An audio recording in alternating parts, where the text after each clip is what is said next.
Bueno,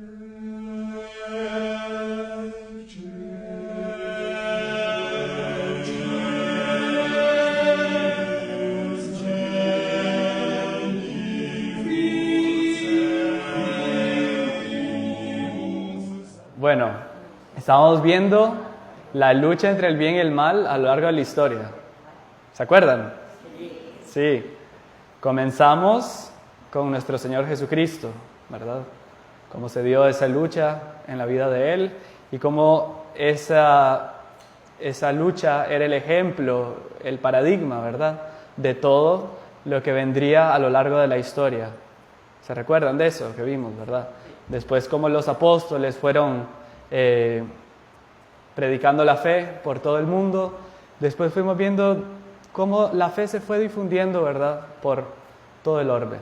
Y llegamos vimos el Imperio Romano, vimos, ¿qué más? La caída de Saulo. La conversión de San Pablo, el Imperio Romano, ¿qué más? ¿Qué pasó en el Imperio Romano con los cristianos? Todos bienvenidos. Persecuciones, ¿verdad? Los mártires, exacto. Entonces, y quedamos más o menos en eso, ¿no? Vimos cómo el testimonio de los mártires había sido semilla de nuevos cristianos, ¿verdad? Cómo los enemigos de la fe pensaban que matándolos iban a acabar con la religión, pero por el contrario, cada vez que mataban a un mártir se multiplicaban más, ¿verdad? Y Dios hacía suscitar en las personas ese deseo de ser cristianos, ese deseo por el ejemplo que veían de los demás, de la fortaleza, el ejemplo de la bondad. Recuérdense, mirad cómo ellos se aman, decían. Y eso los hacía moverse a convertirse al cristianismo. Y hoy vamos a seguir con nuestro tema. Bueno, esta era la última diapositiva que vimos en la charla anterior, ¿verdad?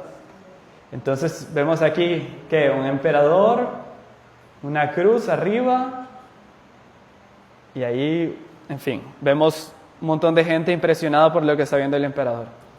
¿Quién es este hombre? Constantino el Grande, Constantino Magno. Él era hijo de un emperador pagano y de una santa, ¿verdad? Santa Elena. En el imperio el cristianismo iba llegando a todos los lugares, ¿verdad? Desde los esclavos hasta los nobles, los patricios romanos de mayor alcurnia. Y esta princesa, Santa Elena, pues fue la madre de este Constantino. Cuando Constantino tomó el poder, él tuvo varias batallas. En esa época el imperio estaba dividido en imperio de Occidente e imperio de Oriente. Él era el emperador de Occidente. Y trabó varias batallas y unificó el imperio, ¿verdad? Todo bajo su poder. Y entonces, en ese momento, antes de eso, en una batalla muy crucial que tuvo, él tuvo una visión, un sueño, ¿verdad? Vamos a ver aquí. Que él veía la cruz, ¿verdad? Veía la cruz y veía una frase que decía eso: in hoc signo vincit. En este signo venceréis, ¿verdad? Y entonces él mandó, ¿verdad?, que los que fueran cristianos le rezaran a Jesús, el Dios de los cristianos, para ganar la batalla. E hizo una promesa, ¿verdad?, interior, que daría la libertad a la iglesia si ganara esa batalla, porque estaba terrible, estaba muy difícil de que él pudiese vencer. Y así fue que después de la batalla de Ponte Milvio, en el año de 313, el emperador Constantino, hijo de Santa Elena, decretó el edicto de Milán, la libertad del culto a la Iglesia católica. Después de 3 siglos que la Iglesia fue perseguida, vimos los mártires, cómo habían sufrido, cómo todo tenía que ser bajo las catacumbas, por fin se da este edicto de Milán que abrió las puertas de la libertad a la Santa Iglesia Católica, ¿verdad? Entonces, obviamente para que ustedes vean también el papel de una madre, ¿verdad? De una madre santa. Y vamos a ver cómo en esta lucha del bien y el mal, las madres santas y las esposas santas han sido cruciales para que el bien llegue a un punto donde tiene que estar, ¿verdad? Vamos a ver eso, un montón de ejemplos. En este caso fue Santa Elena, que ella fue obviamente rezando, ella fue dando su ejemplo, ella le fue hablando seguro toda la vida a sus hijos sin que se convirtiera, pero llegó el momento en que por sus oraciones y los designios de Dios se da este momento y él hace esto. Este emperador Constantino favoreció a la unidad de la Iglesia y promovió el primer concilio ecuménico de la historia, o sea, el primer concilio universal, eso significa concilio ecuménico, que fue el concilio de Nicea en 325 en contra de la herejía arriana. Arrio era un hombre, un sacerdote, un clérigo, que se desvió de la doctrina verdadera y tenía mucho arrastre, ¿verdad? Hablaba muy bonito, atraía a la gente y los llevaba por la herejía, ¿verdad? Él negaba la divinidad de nuestro Señor Jesucristo, decía que nuestro Señor era solo un hombre o hasta un superhombre, pero que no era Dios, ¿verdad? Entonces, y comenzó a confundir sobre todo en Oriente, ¿verdad? Sobre todo donde se alejaban más del Papa. En aquella época no es como hoy en día, ¿verdad? Que al instante tenemos cualquier información, cualquier discurso, ¿verdad? Que se dice en Roma, ya inmediatamente... No, imagínense, para que llegaran las cosas tardaba mucho. Y entonces estaba habiendo un gran lío por todas partes que se creaba esa confusión. Y habían inclusive personas de buena fe que pensaban que esa era la doctrina verdadera. Obviamente, eso es el centro de la herejía arriana, que de ahí se derivan muchísimas cosas, ¿verdad? Negando la divinidad de nuestro Señor, pues es el fin, ¿no? de la religión cristiana como tal, ¿no?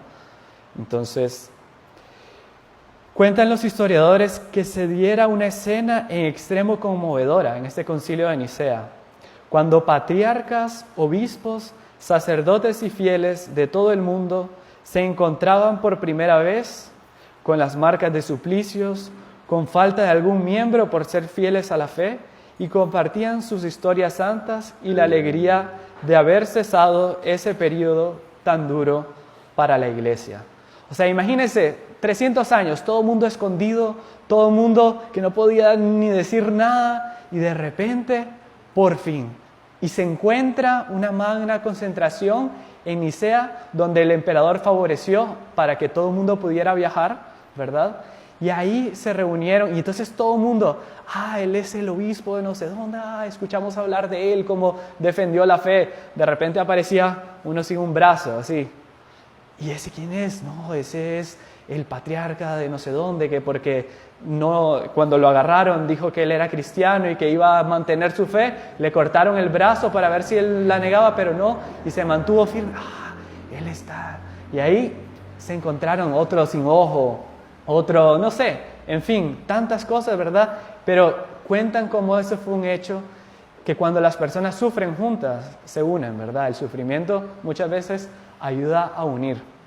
Entonces, fue presidido por San Alejandro de Alejandría, obispo de Alejandría, que en esa época era como la capital intelectual, ¿verdad?, de Oriente, y podemos decir de todas partes, porque acuérdense que el Imperio Romano, como estaba apenas saliendo en Occidente de todas estas catacumbas, en Oriente sí había tenido más libertad, ¿verdad?, y había podido constituirse más de lleno. Sin embargo, la depravación moral, se recuerdan, como en Roma el Imperio Romano estaba muy decadente. Era tan grande en el imperio que la Iglesia no consiguió moralizar toda la corrupción que había. Los que se hacían católicos cambiaban completamente de vida, obviamente, pero no todos adoptaron la religión. Entonces, claro, eso no es algo inmediato. La Iglesia dio libertad, el emperador dio libertad, pero no es que obligó a todo el mundo a convertirse. Recuérdense que la Iglesia respeta el libre albedrío de cada uno, ¿no? Dio la libertad, pero cada uno... Pero era tal, obviamente, el movimiento hacia el cristianismo que muchísimas personas se convirtieron en poquísimo tiempo, pero no todos. A medida que el imperio se iba desmoronando por esa decadencia moral, la iglesia se iba fortaleciendo como institución y ganando autoridad, ¿verdad?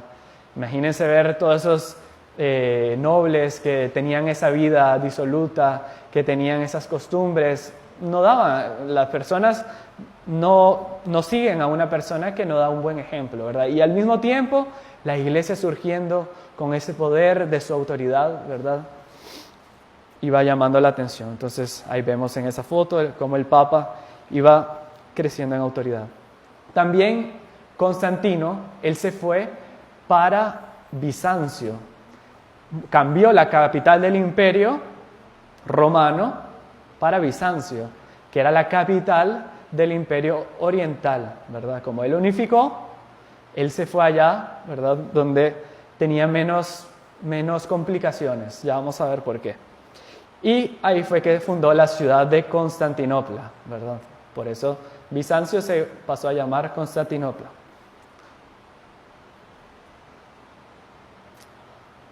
Ahora vienen los bárbaros. Estos señores nos van a dar bastante problema ahora. Pero después vamos a ver cómo la mano de Dios también posó sobre ellos. Llegaron los bárbaros. Por siglos, los romanos habían dominado a muchas tribus bárbaras, como a los galos, íberos, celtas, etruscos, etc. Eran muchísimas tribus. Y evitando la invasión de los germanos y otras tribus bárbaras. Pero con la decadencia del imperio, estos cada vez más iban ganando terreno y desolando cuantos se encontraban por el camino. O sea, los romanos llamaban bárbaro a todos los que no fueran, ¿verdad?, romanos, inclusive algunos pueblos civilizados. Pero la gran mayoría era, en honor a su nombre, bárbaros, ¿verdad? O sea, como nosotros los escuchamos hoy en día. Tenían unas costumbres terribles. Y para que se hagan un poco la idea, ellos cuando conquistaban una ciudad romana, ellos se sofocaban de estar dentro de las ciudades. Entonces las conquistaban, destruían, mataban, todo, pero no conseguían dormir en las ciudades romanas. Entonces, ¿qué hacían? Ellos salían en las noches para dormir al aire libre. Algunos en las plazas, tenían así un poquito más de temple, conseguían dormir en la plaza, pero otros no podían ni estar en una plaza. Entonces se iban a los bosques o se iban a las montañas para poder dormir porque les hacía falta el aire. Estaban acostumbrados a eso, al salvajismo, ¿verdad? Completo.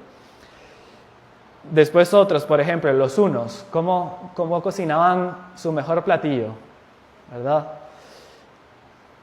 Es muy interesante, pueden practicarlo las señoras que les gusta cocinar, les vamos a dar la receta. ¿Qué hacían?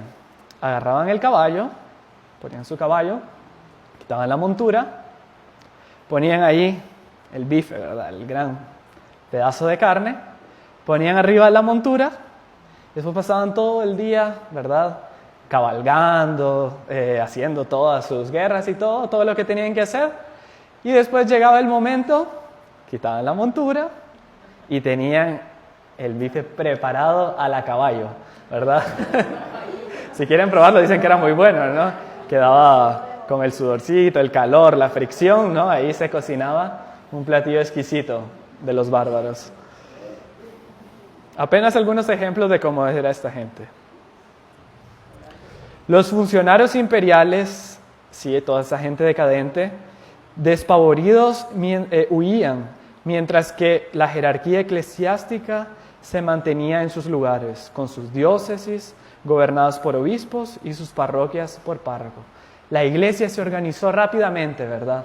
Y toda la jerarquía, papa, obispos, párrocos, fue formándose y fue lo que sostuvo, ¿verdad?, a toda la sociedad en esa época. Y ahí se dan las conquistas de los bárbaros, ¿verdad?, sobre las ciudades romanas, que fueron terribles. Ellos llegaban y no les importaba mujeres, niños, hombres, mataban a todo el mundo, ¿no?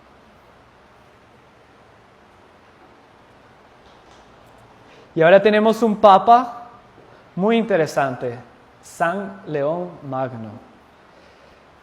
San León Magno, él en esa época ya no estaba el emperador en Roma, ¿verdad? Y entonces había un gobernador de Roma, pero la autoridad máxima, por así decir, a los ojos de todos, era el Papa, ¿no? El Papa que ya el emperador le había dado mucha autoridad. Y entonces, en este caso, ¿qué pasó? El gobernador, todos los romanos, todo el ejército huyó. Y dejaron a Roma al acecho de todo. ¿Y qué pasó?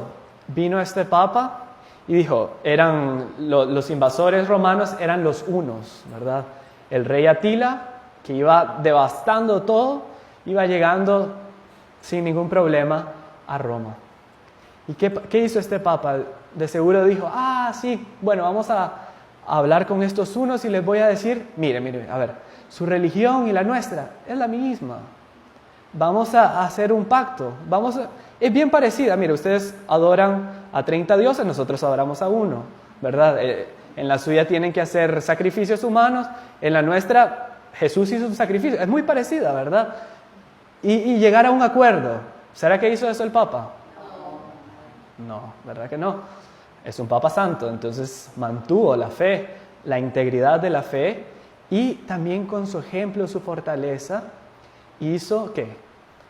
Se puso sus mejores vestiduras cuando estaba viniendo este rey ya pensando que iba a lograr todo, sus mejores vestiduras pontificias, su tiara, se puso, en fin, todos los ornamentos y mandó también a todo el clero que vistiera los mejores paramentos, con monaguillos, cruz procesional, todo cuanto fuera pompa. Y venía ese rey, el rey Atila, y se presentó el Papa con la autoridad de su persona, sin ninguna arma, sin ninguna bomba, nada. Y cuando este hombre lo vio, Atila, quedó viéndolo, no dijo ni pío. Se quedó viendo, congelado, volvió a ver para arriba, puso una cara de horror, le dijo una palabra a uno, una palabra a otro, media vuelta y se retiraron. ¿Qué pasó? En ese momento además obviamente hubo un milagro. La autoridad del Papa fue tal que infundió temor en ese bárbaro, en ese hombre que había matado a miles, había hecho las peores cosas. Se depara frente a un Papa santo y no puede hacer nada. Y ayudado, San León Magno también estaba por San Pedro y San Pablo. Él vio arriba de San León Magno, no sé si se ve acá, San Pedro y San Pablo. Ellos sí ya estaban un poquito más armados, ¿verdad? Y les dio un temor, ¿verdad? Un gran terror. Y con eso salvó Roma, que si no en esa época ya hubiera sido destruida y hubiera acabado, obviamente, con el papado, con todo el cristianismo floreciente en la ciudad eterna. Fue entonces que la Iglesia fue la guardiana de la cultura y de la civilización, en medio al caos general. Cayó el Imperio Romano de Occidente, que era lo que mantenía la unión entre todos los pueblos, y se formaron un montón de reinitos, un montón de estos gobernadores romanos aprovechaban. Decían, ahora vamos a hacer nuestro propio reino. El emperador está con problemas, entonces agarraban una ciudad, fundaban su reino, venían los bárbaros, huían y así iba. Era un caos generalizado. Y la única que se mantuvo fue la Iglesia, ¿verdad? Fue la Iglesia. Con la caída del Imperio Romano de Occidente en 476, la única institución que quedó en pie fue la Iglesia Católica. Procuró reconstruir un mundo nuevo, aprovechando de los bárbaros su simplicidad y su relativa pureza de costumbres, y de los romanos todas las conquistas culturales de su civilización. O sea, los bárbaros tenían toda esa barbarie, ¿verdad? Redundando, pero ellos no tenían toda esa complejidad, digamos, de la depravación, de la morbosidad que había caído el Imperio Romano. O sea, eran salvajes, pero tenían simplicidad de las costumbres familiares, por ejemplo. En fin, no habían caído en esos horrores. Y por otro lado, los romanos, que tenían toda la cultura, tenían todo eso, toda la tradición, estaban en ese estado. ¿Qué hizo la iglesia? Agarró a ambos y agarró lo bueno que tenían ambos y salió para adelante. A los pocos la iglesia iba evangelizando a estos hombres incivilizados y reemergiendo la civilización en medio de las cenizas.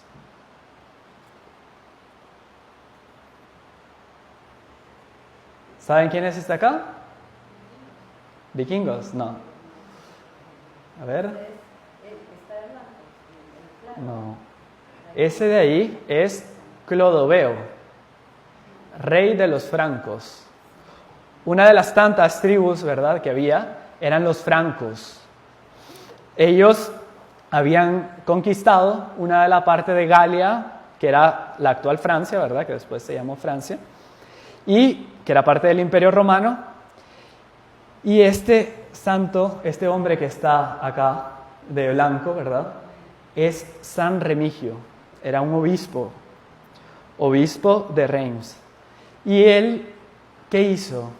Cuando, claro, conquistaron los francos, ya eran dueños de esa zona, todos huían, él no, él fue al encuentro del rey. Y comenzó a conversar con él.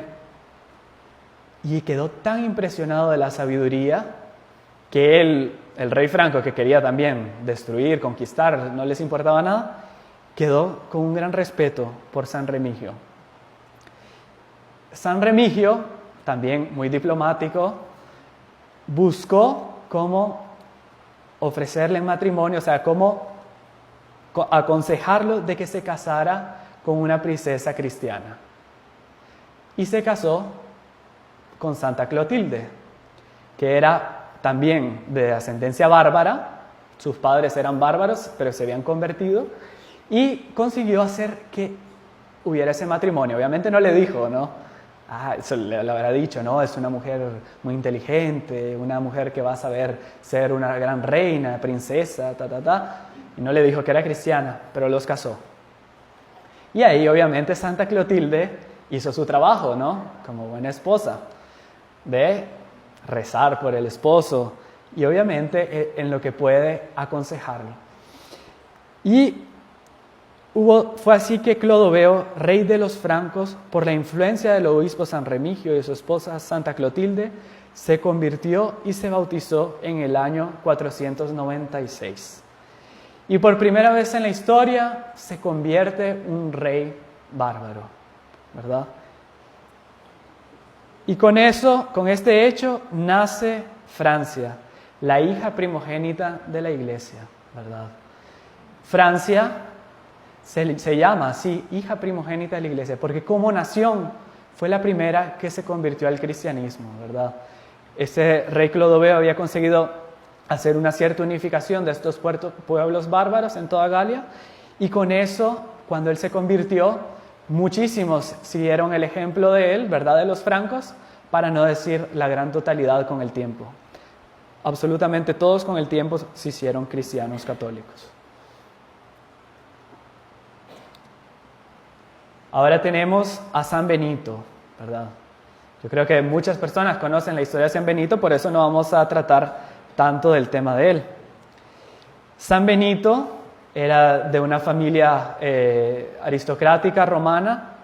Él fue a Roma a estudiar y también vio la perversidad de las costumbres de los romanos, vio cómo estaba esa situación de degradación moral, y él busca cómo irse lejos, cómo irse de ermitaño al ermo, ¿verdad? Irse lejos de cualquier persona a llevar una vida de oración y de penitencia. Inclusive, no sé si sabían que los heraldos del Evangelio en Roma tenemos la iglesia de San Benedetto in Pichinula, que fue donde San Benito vivió antes de partir para su vida, donde él recibió su vocación. Entonces en la iglesia está el cuarto donde dormía San Benito, la iglesia de los heraldos. Es una gran bendición porque de ahí fue que nació toda esta maravilla. Bueno, como decíamos, viendo la disolución moral de Roma, se retiró a Subiaco, donde llevó una vida de austeridad y oración. Hoy en día Subiaco está como a 1 hora en carro, ¿verdad?, de Roma. Con solo el aroma de su santidad, comenzó a atraer en torno de sí centenas de seguidores. Hay muchísimos hechos interesantes de la vida de él. Por ejemplo, alguien podría pensar, no, qué cobarde, ¿no? Porque si él tuviera decidido a seguir una vida de virtud, se hubiera quedado ahí en medio de Roma, que no hubiera pasado nada, ¿no? No. Él, como cristianos, uno sabe que uno tiene que huir de las ocasiones próximas de pecado, ¿verdad? Uno tiene que pensar que yo soy fuerte. Sí, claro, comienza fuerte y al poquito tiempo ya cayó en las tentaciones. Y él aún así, en ese lugar, en Subiaco, él tuvo muchas tentaciones contra la carne, el mundo, etc. Y él, cuando llegaba un momento tan fuerte que él se tiraba sobre unos rosales que había, para que el dolor de las espinas hiciera que se fueran, ¿verdad?, esas tentaciones. Y él fue alimentado por los cuervos, ¿verdad?, que le llevaban pan. En fin, muchísimos hechos lindísimos. También uno de sus primeros seguidores quiso envenenarlo. También se dio un milagro, ¿verdad?, que estalló la copa y no murió envenenado. En fin, muchísimas cosas del comienzo de esta Europa cristiana.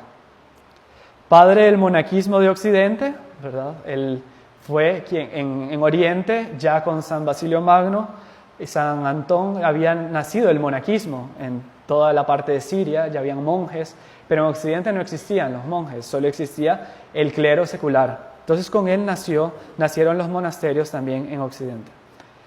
Patrono de Europa, ¿por qué? Porque fue así que toda Europa, a partir de los monjes benedictinos, que se fue civilizando y que se fue evangelizando, ¿verdad? Fueron estos monjes que a través de sus cánticos, de su predicación, fueron atrayendo a toda esa sociedad hacia nuestro Señor Jesucristo.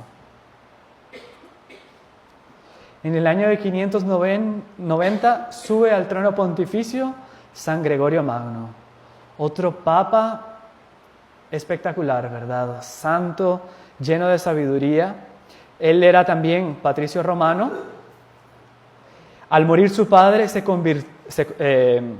al morir su padre, él ya era cristiano, pero decidió entregarse más a nuestro Señor Jesucristo. Él era pretor romano, todo el mundo lo conocía en Roma por su sabiduría, y convirtió su palacio en un monasterio benedictino, ¿verdad? Él fue fundador del monasterio de San Andrés en Roma. Imagínense, usó bien su herencia, ¿verdad? Y lo superfluo pues lo dio a los pobres. El Papa Pelagio II lo nombró primero aprosicorio, para que aprendan una palabra nueva, aprosicorio.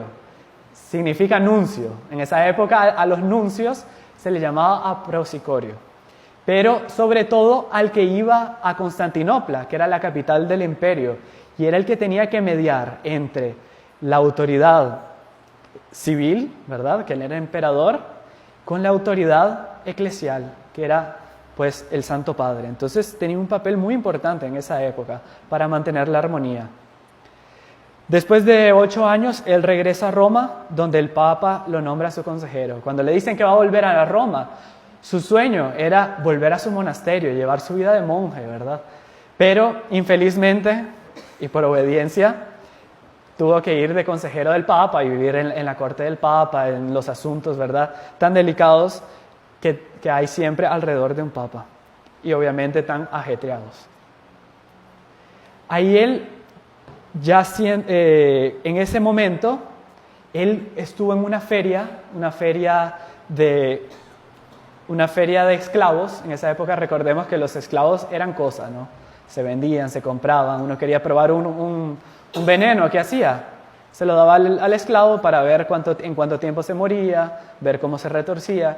Eran cosas, consideradas cosas, según el derecho romano, eran consideradas cosas.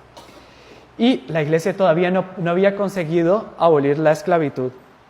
Y él vio a unos bárbaros anglos, ¿verdad?, venidos de Gran Bretaña, y en una jaula, y él los vio, y al verlos quedó impresionado y se quedó observándolos.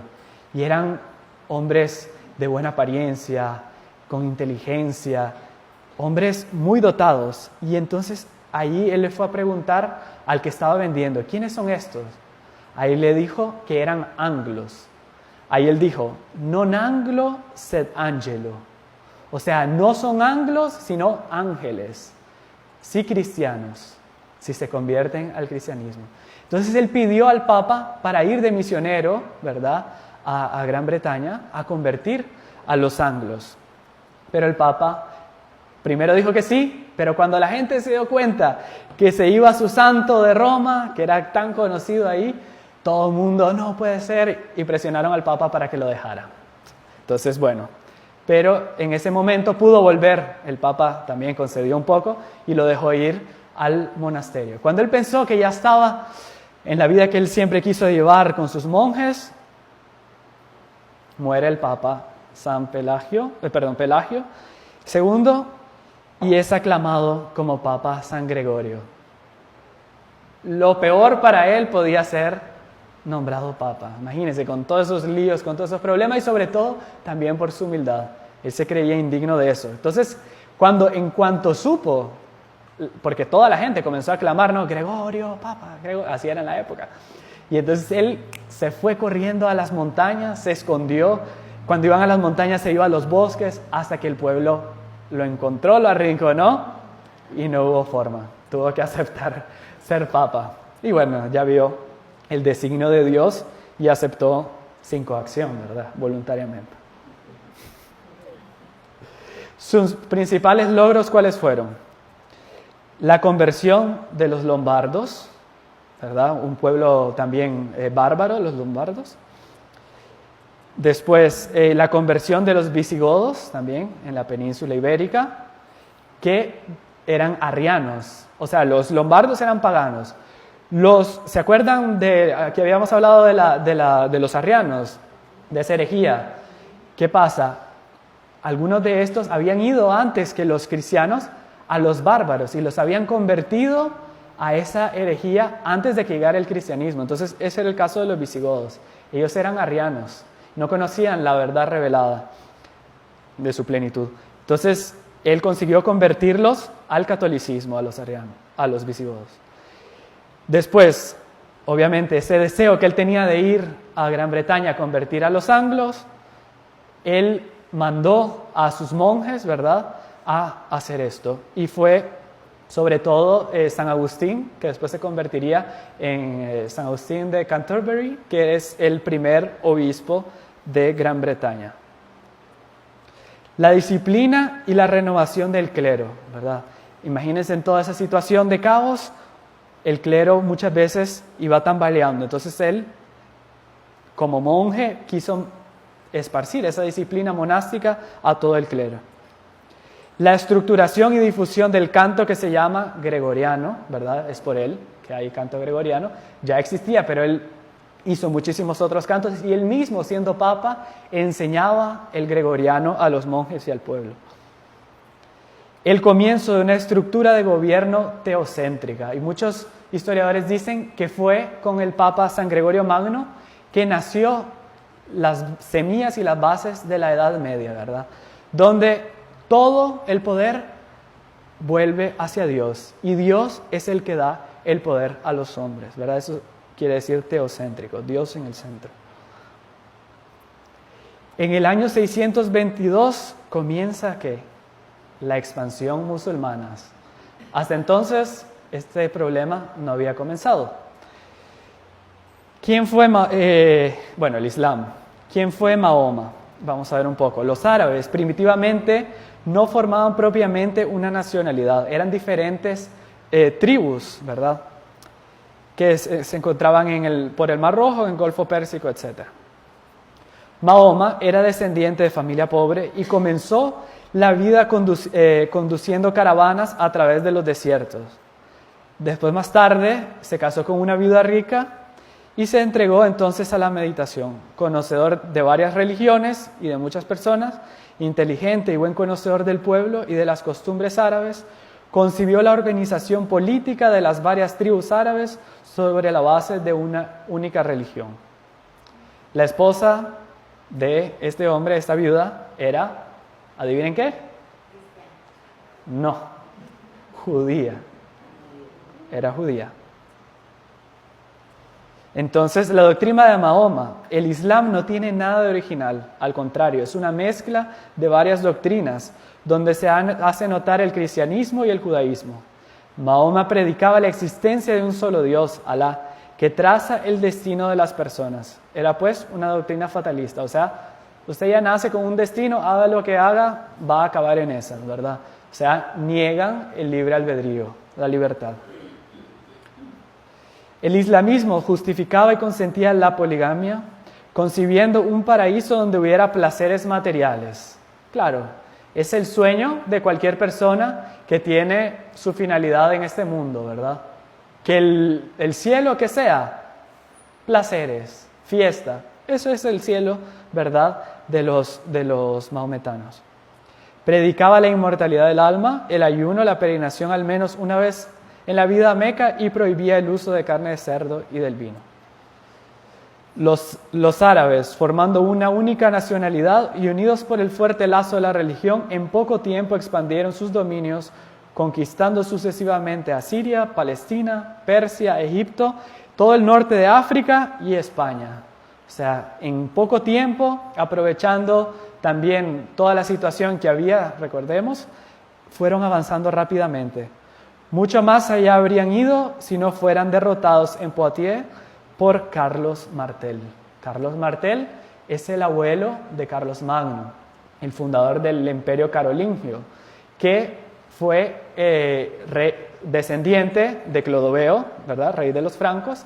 Él todavía había conseguido unificar mucho más el imperio de diferentes bárbaros cristianos, ¿verdad?, que ya no eran tan bárbaros, ya se iban civilizando, y poniéndose al servicio de la Iglesia y del Santo Padre.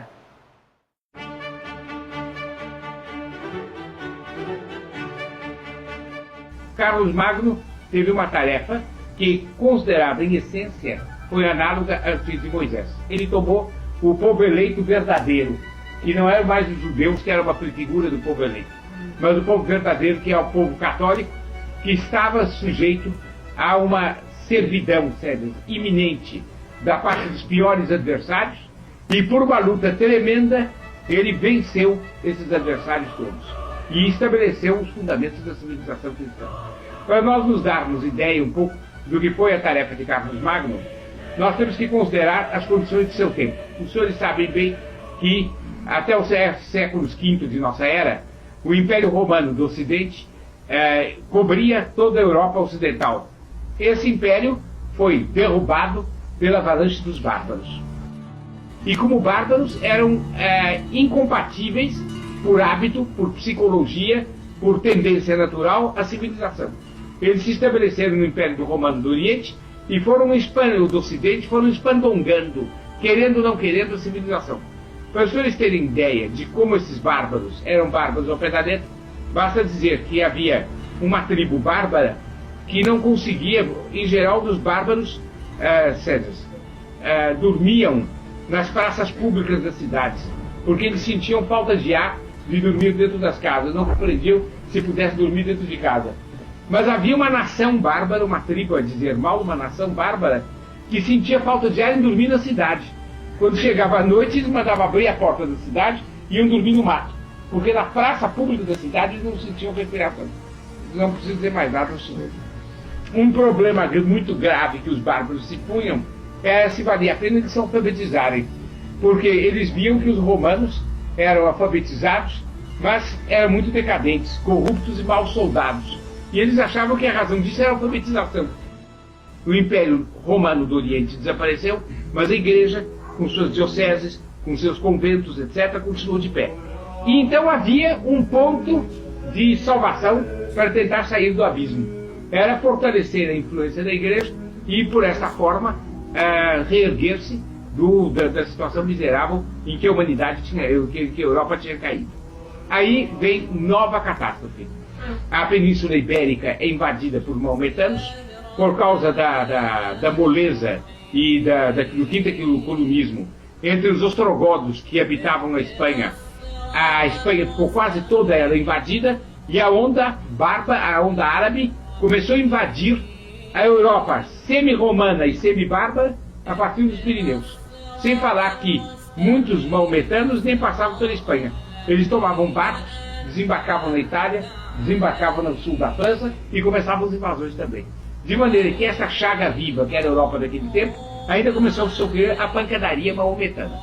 Foi nesse momento em que tudo parecia perdido que Deus suscitou esse homem extraordinário que foi Carlos Magno. Um homem que, a meu ver, foi um verdadeiro profeta. Quer dizer, um homem que realizou o reino de Deus porque tinha o dom de compreender no que ele consistia e o dom de levar os outros a unirem as suas vontades para essa realização. Tinha o dom, além do mais, de vencer, de derrubar os obstáculos que se opusessem a essa realização. Carlos Magno, dirigindo os francos, fez uma série de guerras, como os senhores acabam de ver, 50 e tantas expedições militares em que ele espandongou os bárbaros completamente. Depois também conteve o poderio maometano e com isso ele recuou as portas da história. Quer dizer, a história parecia condenar irremessivelmente o povo latino a desaparecer sob a pressão germânica e a pressão maometana. Carlos Magno salvou a latinidade. E salvando a latinidade, salvou a catolicidade.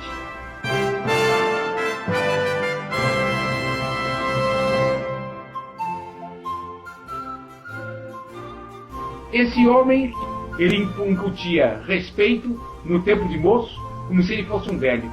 E sabia infundir entusiasmo no tempo de velho, como se ele fosse um moço. Ele era um homem tão amável, tão gentil, que a legenda popular dizia que ao longo de sua barba branca, quando ele sorria, nasciam flores. E que a sua barba era toda florida. E ele era chamado o rei da barba florida. Por isso eles podem imaginar a riqueza dessa personalidade, terrível no combate.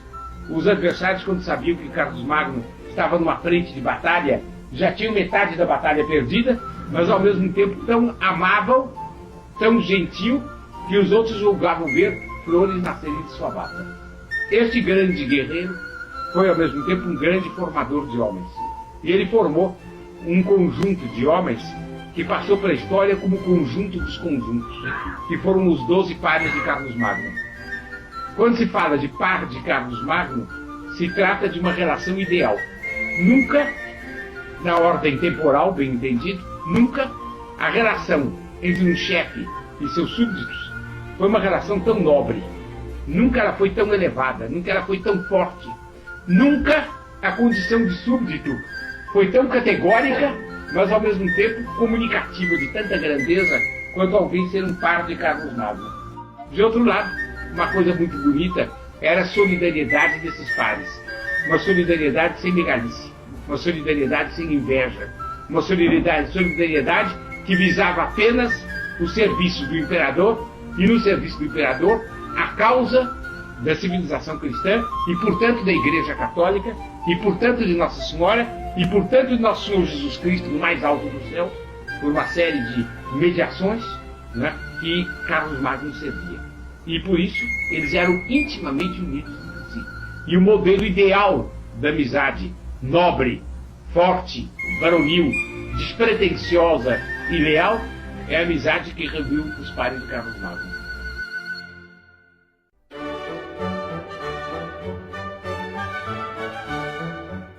Ele foi o muro da igreja, o arrimo da igreja, né? Ele foi a glória da igreja, ele foi o filho da igreja. Não invadiu os direitos da igreja, respeitou a soberania da igreja, reconheceu-lhe todo o poder, e por causa disso a igreja também o coroou. Todo mundo sabe o lindíssimo fato de que no ano de 800 ele estava na igreja de São João de Latrão. Até hoje se mostra na igreja de São João de Latrão o lugar onde ele estava ajoelhado, rezando antes do Papa entrar com a missa do galo, quando o Papa entrou trazendo uma coroa de ouro. E declarou a ele que havia que na pessoa dele reconstituía o Império Romano esboroado e o proclamava imperador do Império Romano. Ele, por modéstia, não quis. O Papa forçou, levou a um balcão onde o povo todo aclamou: Viva Carlos Magno, nosso imperador. E estava restaurado assim um Império Romano que haveria de durar mais ou menos 1000 anos. Podemos dizer exatamente 1000 anos. Bem, esse gesto é um gesto lindíssimo. É a igreja reconhecendo, coroando na terra, aquele que por certo Deus terá coroado no céu. Nesta noite de Natal, Pedro acabava de forjar para si um gládio de ouro, que era o Sacro Império Romano Alemão, com a missão de defender a fé por toda a cristandade.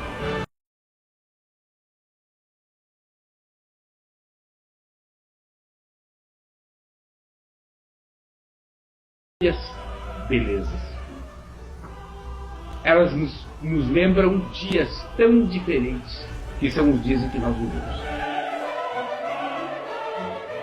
Mas há certos ideais que nunca morrem, porque eles são diretamente deduzidos da fé e são imortais com a fé. E quando a gente ouve contar esses fatos, a gente compreende que a história do mundo não pode terminar assim. E que ela não pode terminar simplesmente numa derrota. Tem que haver uma monumental desforra. E a revolução tem que ser pisada de maneira a se construir o Reino de Maria, para o qual o mundo foi construído. O mundo foi criado por Deus para que, em determinado momento, o reino dele sobre o mundo fosse pleno. É preciso que se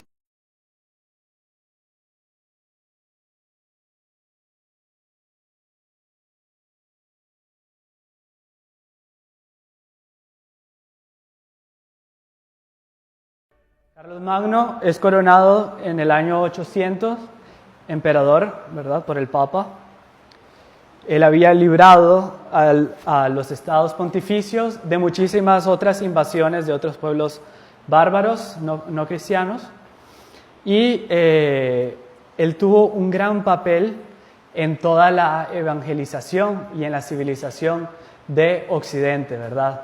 Él tenía un consejero que era un monje muy inteligente, Alcuino se llamaba, y que él le fue instruyendo mucho, y así él ayudó mucho a la propagación de los monasterios, hizo inclusive las primeras universidades nacieron por Carlos Magno, ¿verdad? Y en ese ambiente de caos que había, él tuvo un papel fundamental. Después se da la fundación de Cluny. Cluny es una abadía en Francia que pasó a ser como el modelo de todas las otras abadías, ¿no? Y fundada por San Odón, ¿verdad? De ahí salieron muchísimos santos de esa abadía. Llegó a tener más de 1000 abadías dependientes de esta, ¿verdad? Era como digamos la que regía todas las otras abadías. Instruían especialmente, se dedicaban estos monjes benedictinos de Cluny a instruir a las élites, ¿verdad? Es un papel muy importante, ¿no? Porque a veces uno dice, no, pero ¿por qué discriminaban a los otros? No es que los discriminaban. Si uno quiere muchas veces llegar a más personas, haciéndole bien a una persona que tiene influencia sobre los demás, puede llegar a todas las personas que son influenciadas, ¿verdad? Entonces, inclusive en la iglesia hay congregaciones que se dedican a la formación religiosa de las personas pues, de élite y no tienen ningún problema, así como tal vez otras congregaciones se dedican a los niños abandonados. Cada uno tiene su carisma y con eso, ¿qué pasa? Cluny comenzó a influenciar a todas las gamas sociales, evidente, a partir de los príncipes. De ella salieron grandes papas santos, obispos santos, monjes santos, consejeros reales santos, profesores santos. Fue un lugar realmente de difusión del bien por toda Europa. San Gregorio VII, papa, fue monje de esa abadía que llegó a ser papa, ¿verdad? Cluniacense. El emperador de la época del Imperio Romano, Sacro Imperio Romano Germánico, Enrique IV, se comenzó a meter mucho en los asuntos de la iglesia, ¿verdad? Eso pasó en la Edad Media también. Carlos Magno, por el contrario, siempre quiso servir al Papa, siempre quiso servir a la cristiandad, protegerla. Pero hubo una época en que los emperadores, los reyes, quisieron imponer a la iglesia para su bien, ¿verdad? Entonces, y hubo muchos emperadores santos también, pero en este caso Enrique IV, pues era católico y todo, pero quería tener el poder absoluto. Entonces, ¿qué hacía él? Él comenzaba a nombrar a los obispos, como si él tuviera poder para hacer eso, ¿no? Y a querer tener muchos privilegios de la iglesia. El Papa Santo combatió esta política y logró eliminar esta pretensión del gobierno imperial dando una lección al emperador. ¿Qué le hizo? Tan sencillo, lo excomulgó. Dio muchas advertencias, mandó muchos legados, él no quiso, sentencia de excomunión, usted está excomulgado. Y como era la época de Europa realmente cristiana, ¿qué pasó? El día siguiente él se levantó y no tenía un solo servidor en su palacio. Todo el mundo no quería saber de un excomulgado. Salió buscando gente, nadie le hacía caso. Él que era el emperador. La gente cuando lo veía cruzaba del otro lado de la calle. Para que vean ustedes el poder moral que tenía el Papa, ¿verdad? Y el Papa, si no hubiera hecho eso, hubiera pecado. No hubiera sido santo, hubiera sido Gregorio VII, tal vez ni estuviéramos hablando de él. Él, con esa autoridad que él tiene de los apóstoles Pedro y Pablo, él dice, usted está haciendo algo malo, corríjase. Si no se corrige, fuera de la iglesia. Y el emperador, pues cayó en cuenta, ¿verdad? Si quería seguir siendo emperador, tenía que someterse en las cosas de la iglesia, ¿verdad? En las cosas de la iglesia, en las otras cosas no se metía el Papa, pero en lo que es de la iglesia, él era el pontífice. Entonces, ¿qué hizo? Fue hasta Roma a pedirle perdón al Papa. Perdón, creo que en ese momento se encontraba en Agnani, en otro palacio papal. Y el Papa se dio el gusto de dejarlo afuera un tiempo todavía. No fue que llegó y ya lo recibió.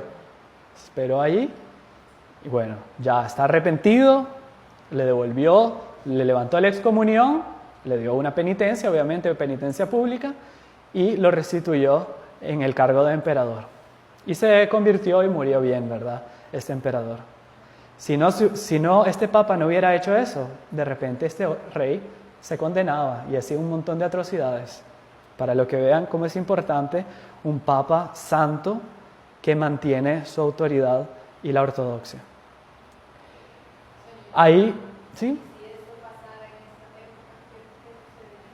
Son épocas muy diferentes. Tendríamos que hablar de muchos factores que son diferentes, como es políticamente, son presidentes, son estados laicos, en fin, 1000 cosas muy diferentes.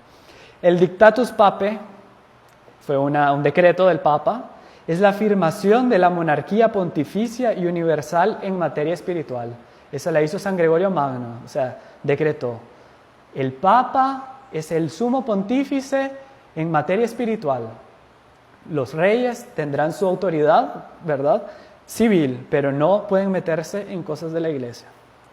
El Papa no pretendía gobernar el imperio, pero reclamaba el derecho de ejercer una influencia decisiva. Por un lado, el poder temporal debe gobernar de modo independiente, conforme al derecho natural. De otro, el papado debe vigilar que esto se dé efectivamente. En este sentido, los dos poderes son diversos e independientes, ¿verdad? Pero, obviamente, en materia de fe, de moral, el Papa, si ve que el emperador está haciendo algo malo, también, atención. Bueno, en 1095 el bienaventurado Urbano II convoca las cruzadas. Las cruzadas también es algo muy complejo para ver rápidamente, pero es vamos a ver como él, que era defensor de la libertad de la iglesia, continuador, sucesor del santo anterior, de San Gregorio VII, mantuvo también la libertad de la iglesia. Él llamó al concilio de Clermont, que tenía como finalidad principal discutir la cruzada. Había mucha apetencia de las personas en hacer la cruzada. ¿Por qué? Todo Oriente había caído bajo el dominio musulmán. todo Oriente, toda esta zona del Oriente Próximo, Oriente Medio, el norte de África, era todo católico. Pero con los maometanos, con los musulmanes, habían arrasado y habían destrozado toda la iglesia ahí. ¿Qué pasa? Era un lugar de peregrinación, Tierra Santa, siempre fue. Pero los musulmanes, ¿qué hacían? Saqueaban a las peregrinaciones, mataban, hacían las peores cosas. Entonces llegó un momento como que llegó a un tope que el Papa convocó a este concilio donde se definió la cruzada. Y él decía después en su discurso a todo el pueblo: id, hermanos, id con esperanza al asalto de los enemigos de Dios, que desde hace de mucho dominan a Siria, Armenia y países de Asia Menor.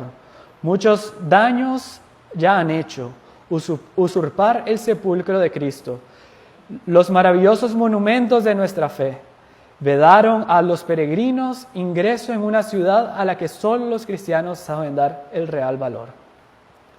Y así fue que él conclamó las cruzadas, y en las primeras cruzadas muchos nobles ayudaron en esa misión. No fue ningún rey, fueron condes, duques, ¿verdad? Hermanos hasta de reyes, pero no fue ningún rey. Se dividieron en 4 grandes grupos que convirgieron primero a Constantinopla, que ya estaban también los musulmanes conquistando Constantinopla, y de ahí siguieron hacia Jerusalén. A las palabras del pontífice, los fieles respondieron unánimes: Deus vult, Dios lo quiere, y Urbano añadió: este grito no sería unánime si no fuera inspirado por el Espíritu Santo. Sé entonces esa palabra vuestro grito de guerra, anunciando el poder de Dios de los ejércitos. Y quien emprender ese viaje deberá llevar la figura de la cruz. Y por eso se llamaban cruzados, ¿verdad? No vamos a entrar mucho en las cruzadas porque, solo aquí podríamos, y ya estamos casi en horario de terminar. Inicia la primera cruzada en 1095, en el auge de la Edad Media, y después de muchos reveses consiguen llegar a Jerusalén. Godofredo de Bouillon es el que lidera esto, y cuando conquistan Jerusalén, todos los otros nobles, todo el pueblo lo aclama rey. Pero él no había ido para eso, él había ido para librar el Santo Sepulcro de nuestro Señor Jesucristo. Entonces él, cuando lo quisieron coronar con una corona de oro, él dijo: ¿cómo voy a ser coronado de oro donde nuestro Señor fue coronado con las espinas? Entonces no aceptó, pero ahí sus servidores le hicieron una corona de espinas de oro, ¿verdad? Por ese gesto bonito, y eso sí lo permitió él. Y se llamó el varón del Santo Sepulcro o protector del Santo Sepulcro. Cuando él murió, su hermano Balduino sí aceptó el título de rey de Jerusalén, y ahí se fundó el reino de Jerusalén cristiano. Santo Domingo de Guzmán, San Francisco de Asís, San Alberto Magno, Santo Tomás de Aquino y San Buenaventura. Vamos a correr aquí un poco. San Luis Rey de Francia, San Fernando de Castilla. La Edad Media fue una época histórica donde había santos de todo, desde siervos, desde zapateros, santos canonizados, desde monarcas, príncipes, condes, duques, reyes, papas. Fue una época, como dice el Papa León XIII, en que la filosofía del Evangelio dominaba a todos los pueblos. Entonces fue una época que floreció grandemente la civilización, contrario a lo que nos dicen en el colegio, que fue la edad de las tinieblas, ¿verdad?, del oscurantismo, etc. Por el contrario, la Iglesia sacó de esa barbarie y fue civilizándolos a tal punto que cuando comenzó la Edad Media estaba en todo aquel caos. Cuando terminó ya era otra sociedad con instrucción, alfabetizada, etc. Santo Domingo de Guzmán y San Francisco de Asís, bueno, yo creo que todo el mundo conoce mucho la historia de ellos. San Alberto Magno es llamado el Doctor Universalis. Él desarrolló ciencias naturales, porque acuérdense que eran los monjes que eran los grandes estudiosos, los que habían conservado todas las los estudios antiguos, ¿verdad? Entonces, ellos fueron desarrollando la cultura en los monasterios y San Alberto Magno fue, digamos, por así decir, universal, él de todo, teología, filosofía, ciencias, historia, de todo, ¿verdad? Y su discípulo, Santo Tomás de Aquino, ¿verdad? El doctor angélico, que fue el mayor luminar de toda la historia en materia de teología. A tal punto que en el Concilio de Trento, donde se definieron muchas de las verdades de fe que se dejaron, se ponía de un lado la Biblia y de otro lado la Suma Teológica de Santo Tomás de Aquino, para que vean el peso que tuvo este santo. San Buenaventura fue otro santo franciscano, también doctor de la Iglesia, muy importante en la Edad Media. San Luis Rey de Francia, San Fernando de Castilla, eran dos reyes santos, primos hermanos, ¿verdad? Sus mamás son beatas también, no son canonizadas, pero ellos también tuvieron un papel muy importante que dieron el ejemplo de cómo la monarquía, ¿verdad?, también debe ser santa. Ellos atendían, por ejemplo, muchas veces nos enseñan que los reyes no les importaba el pueblo, solo los oprimían. Él se ponía a atender, por ejemplo, a cualquier persona que viniera con un problema. Se ponía debajo de un árbol y ahí todas las personas llegaban, a campesinos, quien fuera, a presentarle sus problemas. Él los escuchaba, los resolvía, le pedía a sus súbditos, a sus vasallos que los atendieran en tal cosa, en tal otra. Eran obviamente santos y que supieron llevar ese mandato, toda esa situación, ¿verdad?, que, como dijimos la vez pasada, trae tantas ocasiones de pecado, que es el poder, supieron llevarla por la gracia, ¿verdad?, de nuestro Señor Jesucristo. Imagínense esa época que hasta todos los reyes, pues muchos, fueron santos. Este hecho es muy decisivo, porque aquí comienza la decadencia de la Edad Media. En el año 1303, el Papa Bonifacio VIII es abofeteado por el emisario de Felipe el Hermoso, rey de Francia. Ese es el Papa Bonifacio VIII, aquí cuando es bofeteado, y aquí Felipe el Hermoso. Entonces, con este hecho se da el rey de Francia, así como el emperador de Alemania, también quiso comenzar a tener el dominio sobre la iglesia, ¿verdad?, sobre los obispos, etc. Y ahí fue que nació el galicanismo, que después, durante los siglos, inclusive Luis XIV, Francia siempre quiso gobernar y mantener bajo su control a la iglesia, ¿verdad? Entonces, y el Papa se puso firme, pero este hombre mandó un emisario, el Papa lo recibió todo y en un momento se acercó, le dio una bofetada en nombre del rey. Imagínense qué grave en esa sociedad medieval, teocéntrica, en que el Papa, en fin, era el centro, digamos, de las vistas, moral, de todo, en fin. Llega este hombre y bofetea al Papa. Qué terrible, cómo ese hecho tuvo, ¿verdad?, una influencia, porque todos nuestros actos tienen influencia sobre lo que pasa. Un rey que manda a bofetear, imagínense lo que fue eso. Y entonces, días después, el Papa murió de tristeza, ¿verdad?, por ver que el rey de la hija primogénita de la iglesia, Francia, hacía una cosa, era algo increíble, ¿verdad? Y después, como castigo, se dio la Guerra de los 100 años, en que Inglaterra conquistó Francia, ¿verdad? No fue, obviamente, uno viéndolo después puede ver como que fue un castigo. Conquistó Francia y durante 100 años Francia estuvo reducida a la mínima expresión por el dominio de los ingleses, ¿verdad? Y solo fue 100 años después, obviamente la Guerra de los 100 años, 90 años después que Dios suscitó a Santa Juana de Arco, ¿verdad? Una pastorcita en una aldea que se llama Domremy, que en francés Domremy significa la casa de Remigio. ¿Se acuerdan? San Remigio. Ajá. Era de ahí, de ese pueblito.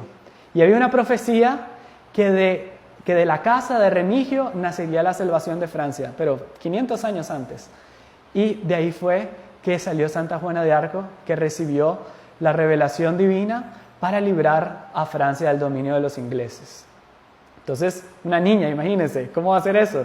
Y obviamente San Miguel Arcángel, nuestro Señor Jesucristo, le iban indicando todo, a todo momento, hasta que llegó donde estaba el delfín, el pretendiente al trono, ¿verdad? Que no había asumido. Ahí visten a otro como delfín, y para intentar engañarla, ¿verdad? A ella, porque ya habían escuchado. Y llega ella, cuando lo ve, este no es, y va directo a otro que estaba disfrazado de cualquiera. Ahí se impresionan, ¿verdad? Sí, esta mujer, ¿cómo va a saber, verdad, que este hombre era el delfín? Y ahí ella comenzó a ganarse el respeto de todos los comandantes, hasta que ella lideró las batallas y la reconquista de Francia, ¿verdad? En un momento, ella era tan aguerrida, era una doncella, una virgen, tenía 16 años y ella iba adelante de todo. Llegó un momento que el ejército estaba tan exhausto que todos los hombres de guerra dijeron, bueno, vamos a hacer un armisticio, vamos a parar por aquí, vamos a hacer tregua con los enemigos y después seguimos de aquí a un tiempo. Y dijeron, nosotros hicimos un consejo de guerra y decidimos esto, sin ella, ¿no? Y ella dijo, yo también acabo de reunir a mi consejo de guerra, que era San Miguel, era nuestro Señor Jesucristo, en fin, y decidimos que vamos a la lucha. Y ella se lanzó, agarró el caballo y se fue. Cuando todos los hombres vieron eso, esta mujer va a hacer eso, y se fueron atrás, ¿verdad? Obviamente ella era tan santa, tan virgen, tan pura, que decían los guerreros, imagínense, siempre en un ambiente de guerreros no hay, digamos, la mayor virtud y salen palabras indecentes a veces, ¿verdad? Entonces ellos decían que estando cerca de ella, hasta cualquier mal pensamiento se iba, ¿verdad? O sea, era tan virgen, tan llena de luz, ¿verdad? Y también les infundía coraje. Y así fue que ella consiguió ganar todas las batallas, hasta que en un momento la agarraron presa, ¿verdad? La agarraron presa y su ejército la traicionó, no la fue a defender, ¿verdad? La dejaron. Los ingleses formaron un tribunal de inquisición ilegal, ¿verdad? Ellos, inclusive el obispo era cismático, no estaba ligado al Papa, estaba haciendo algo, eso llevaba a la excomunión. Y ahí hicieron ese tribunal de excomunión y la decretaron hereje, y en los otros tribunales de inquisición no quemaban a la gente, eso es cuento. Se dieron algunos abusos, como en este caso, ¿verdad?, de Santa Juana de Arco, que eran ilegales, y ahí la agarraron y la quemaron. Y ella murió diciendo, las voces no mintieron, porque ella tuvo una visión en la que todas las profecías que le habían dicho las voces se estaban cumpliendo. Solo que ella tenía la prueba de no verlas, ¿verdad? Y ella dijo, un poquito antes de morir, que poco tiempo después de su muerte, Francia reconquistaría todo su territorio, y así fue, ¿verdad? Santa Juana de Arco murió, años después fue canonizada, y poco tiempo después Francia volvió, después de esos 100 años de castigo, ¿verdad?, volvió a ser la hija primogénita de la Iglesia. Y ustedes ven cómo la Edad Media es una época de luz, no es una época de oscurantismo. Eso es importante que nos entre, porque yo creo que en la mayoría de los colegios, en todas las partes, dicen que es una época oscura. Por el contrario, fue en la época que nacieron los hospitales, las casas de misericordia, fue en la época que nacieron las universidades, fue en la época, en fin, que se civilizó toda Europa, y que después, ¿verdad?, daría en toda la civilización y todos los avances que se vieron en todos los sentidos. Pero sobre todo, en el centro estaba Dios, ¿verdad? Y eso era lo más importante. Fue una época histórica en que la filosofía del Evangelio estaba en el centro de todas las personas, ¿verdad? Y por eso había santos desde el Papa hasta el último servidor.